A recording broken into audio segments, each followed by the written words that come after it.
So, good evening, everyone. So, for tonight, we would be starting our lesson. So, as you can see, di ba nakalagay dun sa, ano nyo, sa group activity ninyo this was your assignment last time. Building on Peter Olivia's 10 axioms for Actions. curriculum design. So, let's just go over it so that you would remember the things that you have already discussed.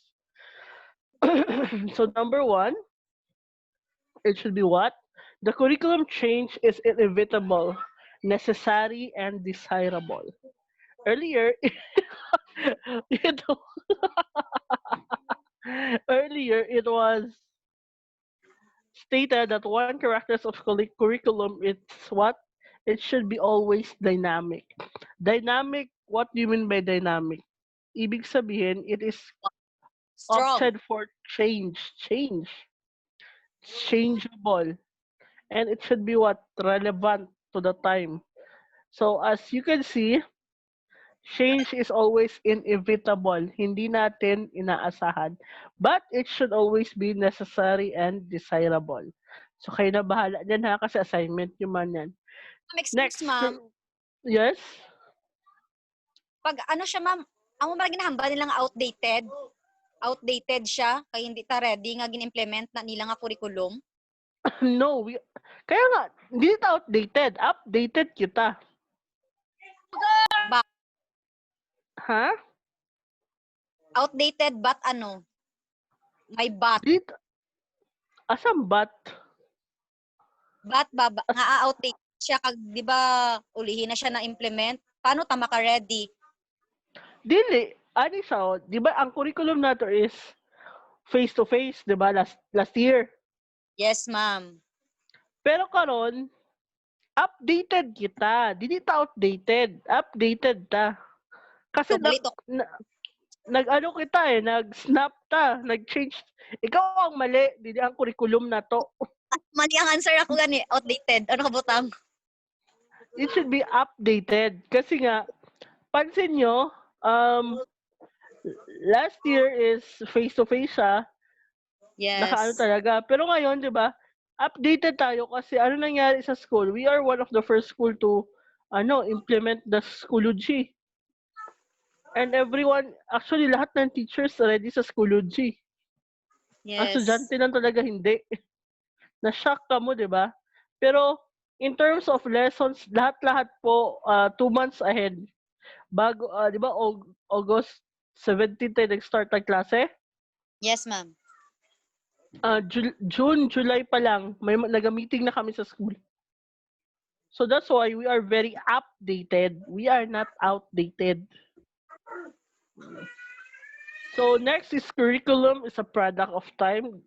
Ilang beses na ito ginasabi na it should be what an effort of everyone, an effort of everything that we have learned. Next, curriculum changes made earlier can exist concurrently with newer curriculum changes. Ano ibig sabihin nito? Secret, kayo na mag-explain. Hindi ko na yan i-explain. Kasi baka Curriculum makakuha kayo ng idea. earlier can exist concurrently with newer curriculum. Okay, next. Curriculum change depends on people who will implement the change. This is very understandable. Next, always remember that curriculum development is a cooperative group activity. Next, curriculum development is a decision-making process made from choices of alternatives. Number 8, curriculum develop is an ongoing process. Curriculum never stops. It always change. It always improve. Sometimes may dinadagdag. Minsan may binabawas. Curriculum development is more effective if it is comprehensive process rather than a piecemeal. So, na-review na natin yung 10 actions of curriculum.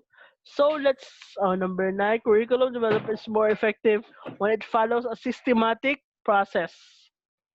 Curriculum development starts where the curriculum is. So, kayo na bahala dyan, ha? Review Yes. lang tayo ng mga pinagsasagot nyo.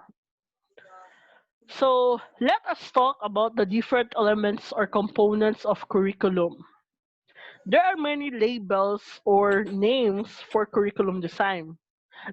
Some would call it syllabus, some would call it lesson plans. Depende po yan sa institution na gumagamit. Kuha? Depende yan siya kung saang school siya i-implement or saang school siya gagamitin. Some would call it a unit plan, some would call it a course design. Whatever you call it, it's always a curriculum design because people follow it, teachers follow it, the institution follows it. Whatever is the name, the main components for all of these are always the same. However, some schools or some departments may add a minor or some trimmings to the design. Meron tayong iba't ibang approach. Sige na, ipakita ko sa inyo mamaya. So let us take the lesson plan. Lesson plan is the smallest part of the curriculum. So, a lesson plan, meron siyang intended, number one, intended learning outcomes. Minsan, desired learning outcomes. O yun, tinatawag natin na, Miss Carbon, pag microphone. Miss Carbon, ano yung tawag dyan? Or what we call the learning objectives. Diba? Number two, there should be what we call the subject matter or the content. Number three, the teaching and learning methods to be used. And number four, the assessment, evaluation of each components as described below. So, ganito yan siya. Teka lang ha. I-change ko muna ito.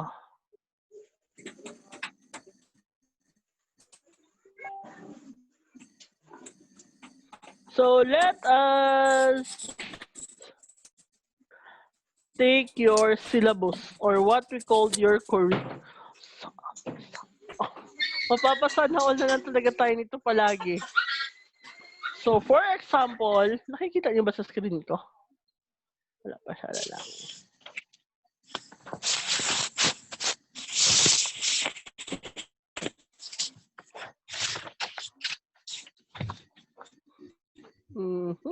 Ayan. Wala pa siya nag-share. Okay, eto na siya. For example, this is, kita niyo to? This is the, what we call the syllabus for your subject. Meron siyang, eto siya. Sabi nga doon sa slide number 1, ano nga yung sabi sa slide number 1 kanina? Some would what? Take a minuscule. Number 4 ha. Some, sabi na lang. Ito siya. However, tingnan nyo dito, however, some schools or institutions or departments may what? Add other minor parts or trim. Ibig sabihin, some schools would dadagdagan nila, some schools would babawasan nila. Kuha, hindi lahat ng curriculum design pare-pareho. Kung depende yan sa arte-arte ng school. Kung hindi arte-arte ng school, depende rin sa arte-arte ng teacher. Kuha? As you can see, yung lesson plan ko, iba yung lesson plan ko, iba din yung lesson plan ng ibang teacher. Diba? There is no such thing as the perfect lesson plan. Pero, dapat, andyan lang yung mga kailangan. So, dito, meron tayong ILO, subject matter, content, teaching methods na gagamitin. So, balik tayo doon sa school na curriculum design. So, eto yung curriculum design ng school. So, as you can see, meron siyang mga necessary na control number, then the vision, mission, then the goals and the objectives. Ito siya. Institutional IGA, then we have the ILO. Ito siya, makita sa gilid, di ba? ILO. Ito siya yung ILO. Teka lang, highlight ko. Kung makita nyo, yan yung tinatawag na ILO. So, ito naman yung program learning objectives. Sige, wag na natin i-discuss yan. For example, ito. Sa course outline ninyo, meron tayong tinatawag na topic. Ito na yung sa kanina, oh. Ito yung sinasabi natin na topic learning outcomes or yung tinatawag natin na mga objectives. Diba? Ito naman yung, ito pala, this is your objectives, diba? Makita nyo? Ito naka-highlight. Ito naman yung topics. Oh. Yan yung topic. Topic ha, topic. Ito siya ang learning outcomes or learning objectives. Balik tayo dito ha. Tingnan nyo itong slide na to. Paki-screenshot ito be para maano nyo. Para makakita kayo sa flow ng discussion. Ito, paki-screenshot ito muna. Paki-screenshot siya. Kasi para hindi ko magsigig balik-balik.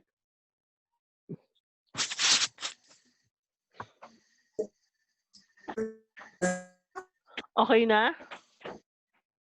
Yes, ma'am. Okay na, screenshot nyo na ha. Ano ngayon, ulitin natin ha, ano yung sinabi doon sa, ano, it could be added, it could be lessened. Bawat lang. Kuha nyo? There would be an additional, there would be some trimmings, pero it makes sure na etong apat na ito, andyan talaga ha. So, let's balik doon sa slide na isa. Okay. Ang number 1 natin is, ano yung number 1? Intended. Ay, ano yung number 1? Ano yung sa screenshot nyo? Intended learning outcomes or yung objectives. Ito yun siya, di ba? Kuha? Nakuha nyo? Ito siya, oh. Yes, ma'am. Subject. So, objectives yan siya. Number 2, ano yung number 2 natin? Topic. Ay, ano ito? Number 2 is topic. Topic or subject matter. Ito yung naka-red na. Yan siya ang topic and subject matter. Ano yung isa? Number 3. Number 3 is teaching learning methods. The teaching and learning methods.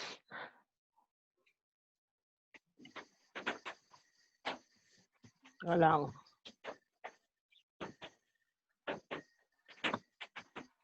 So we have the teaching and learning methods. Ito siya. Ito siya yung mga approach na gagamitin ko sa pagtuturo ko sa inyo. Kita nyo? Next. Ano yung sunod?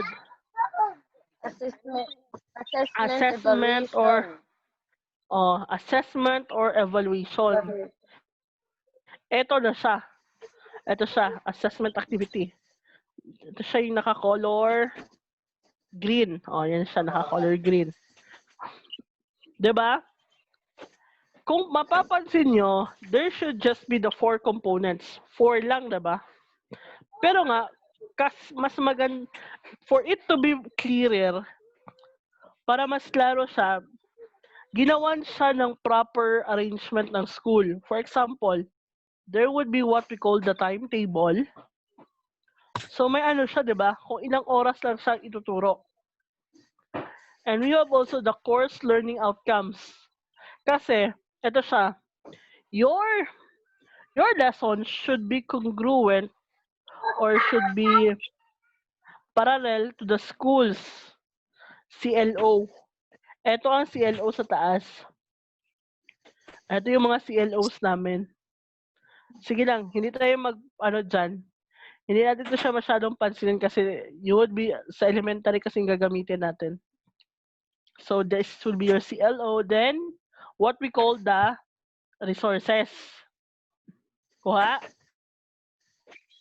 So, ganito lang gagawin nyo. Gumawa kayo ng ganito. Ito siya, yung sa taas, ha. Pero, ang isusulat nyo sa baba, hindi to good,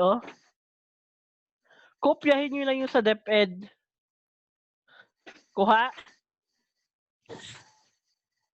Sa DepEd yung kopyahin nyo. Try natin kung kaya nyo siya. Kuha, curriculum guide. Sa curriculum guide kayo kumuha ng DepEd. Ha? Next week na yun ipasa. So, ganyan yan siya, ha? So, balik muna tayo dito. So, make sure, yung sa Ramon yung gagamitin natin, pero ang babasihan nyo is yung sa DepEd. So, let us go back to our lessons in the past. So, we have the different behavioral objectives or what we call the intended outcomes. So, here are some of the suggestions na sinabi ng book. Number 1, the objectives or the intended learning outcomes are the reasons for undertaking the lesson. What is your point of view and what needs to be accomplished? Wala naman tayong problema nito kasi sa DepEd naka-ready na ito. Next, a curriculum designer, he begins of the learning journey in the learning outcomes to achieve. In this way, both the learners and the teachers are guided to what they are to accomplish. Katulad sa amin sa Ramon, teka lang ha, balik ko doon sa sa amin sa school na, halimbawa, sa inyo na lesson, dapat, ito siya ha, this is your prelim. Nakita ito sa taas? Prelim, di ba? Yes. Dapat, natapos ko yung lesson hanggang Chapter 2. 2. Chapter 2. Crafting the curriculum approaches. Humanataan na. Naanata sa midterm. So, ang dinidiscuss natin ngayon is chapter 3. 3. Oh. Kaya, yan na yung lesson natin. May guide ako hanggang anong lesson ang midterm. Dapat matapos natin siya hanggang chapter 4. Kuha nyo? May guide ako paano ko gagawin yung lesson. 4.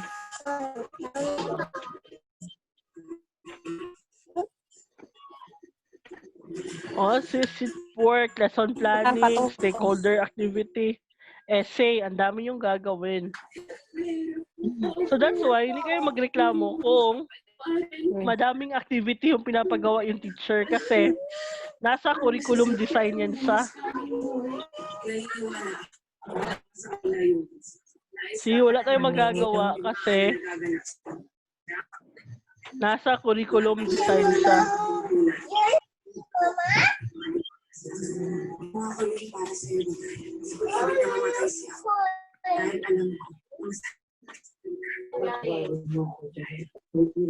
Labanan tayo.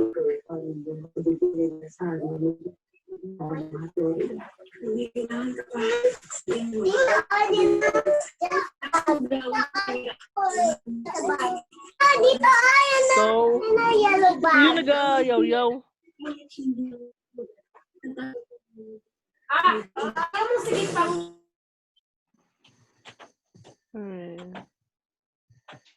I don't know. So, balik tayo dito. So, balik tayo dito sa ating lesson last year. The behavioral objectives or intended learning outcomes of the desired learners are expressed in action words. It should be what, teka, alam niyo na to, di ba? Sabi nga nila, your lesson objectives, number 1 is for cognitive. It should be what? The Bloom's taxonomy of objectives. Agay ka. And for effective naman, kay Clatwall and Anderson. Pag psychomotor naman, kay Simpson. Question, saan na yung mga handouts nyo nito? Ara, dari. Ay, sa balas. Uy, ara diri, patay ang iban. So, let us review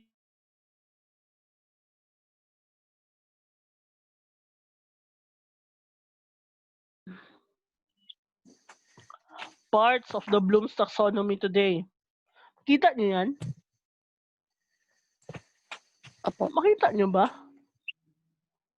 O, Teka, ma'am, pero gamay na. Izo-zoom ko siya. Para maklaro. So, the lowest part ha, ano nyo to ha, i-research nyo ito ha, kailangan nyo ito. The lowest part of the activity is remembering. So, ano lang yung pinapagawa sa inyo pag sa remembering? Copying, ano lang, mag-bookmark lang kayo, mag-copy, mag-highlight, mag-research. Kuha? Yes, ma'am. Pero, pag understanding naman, meron na tayong journaling, tweeting, tagging, and subscribing. Nagapalisod-lisod na. Applying. This could be done in your math sometimes. You could do calculating, charting, editing, and sometimes you would be uploading files. So that's why application na yan siya. For your analyzing, ano na? Mind mapping, serving, linking, and validating. Sa evaluating naman, we have the grading, testing, posting, moderating. Ito yung pinakamasakit sa Bloom's taxonomy today. Because kailangan nga, we would be using the higher order thinking skills of the students, creating, di ba, ang pinakataas. Yes, ma'am. Meron na tayong blogging, filming, podcasting, and directing. That's why, hindi kayo magtataka if some of your teachers are giving you heavy loads. Kasi, for today's Bloom's taxonomy to operate very well, pataas na lang pataas ang level. Kung dati ang Bloom's taxonomy madali lang, ngayon hindi na po siya ganyan ka dali. Ang Bloom's taxonomy natin is masyado ng, teka, check natin to. Hanapin natin si Bloom's taxonomy. Oh. Makita ba? Gamay na.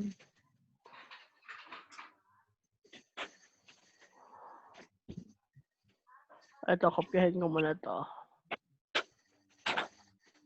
Grabe, makita ko siya sa online kung gaunsa ko.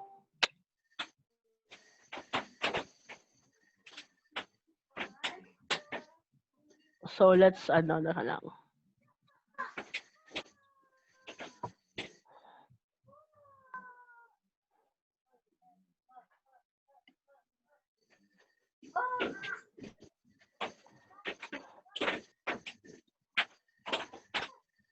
So, So, makita yun siya.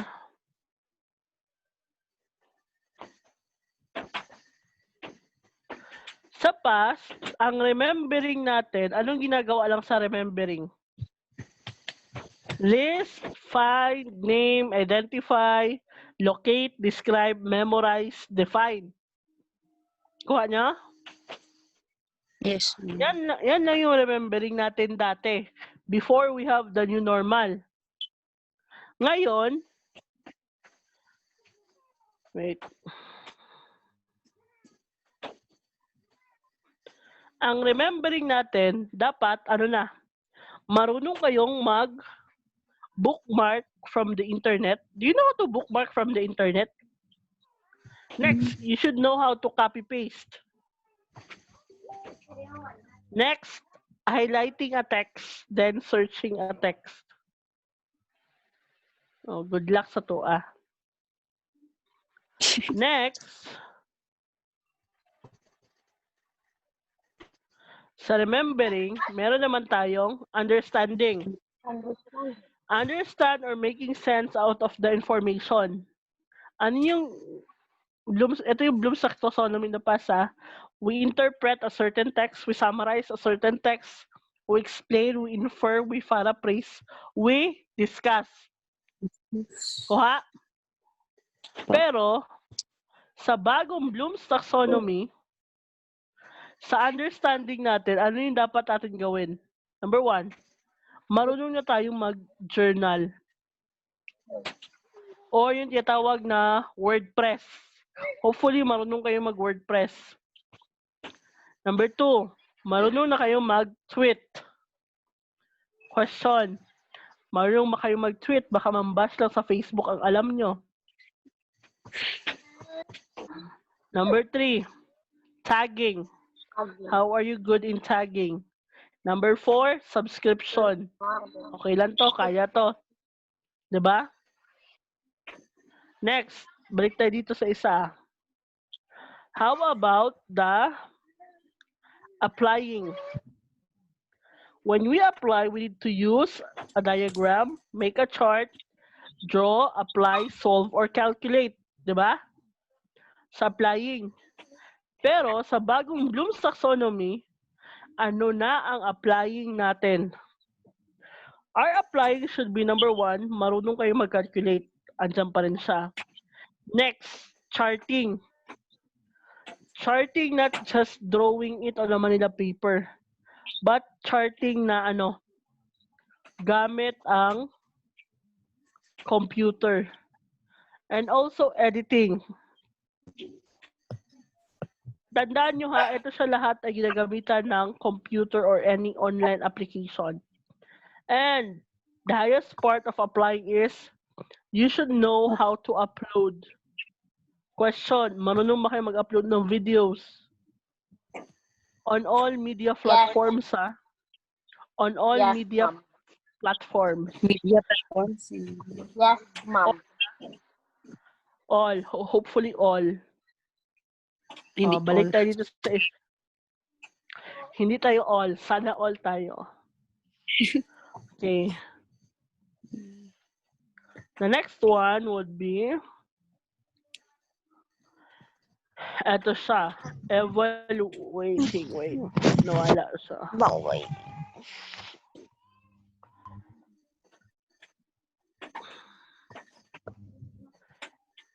Evaluating. What would we evaluate? You judge, critic, test, or defend, or criticize. Pero, sa bago ngayon, ano na ang doon kanina, nauna ang analyzing. So, marunong na tayo mag-mind mapping, surveying, linking, and validating. Next.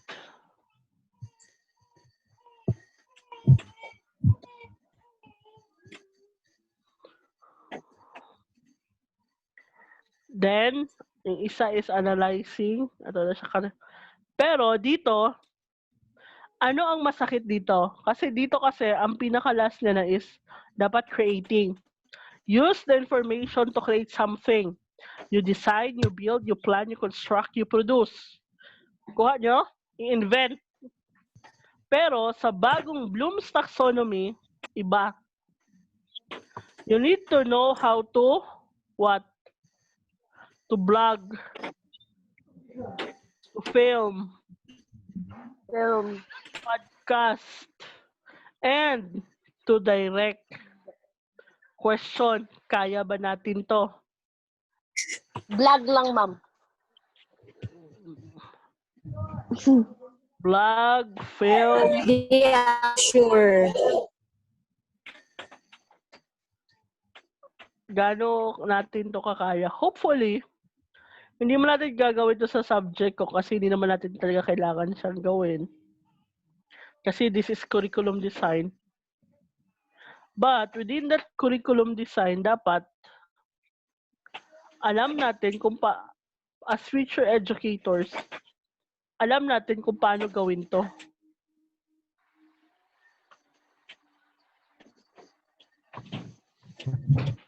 Oh. Paki-screenshot ito, be.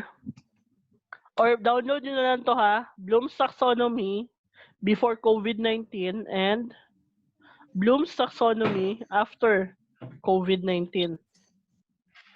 So, this ends our lesson for today. Wait lang.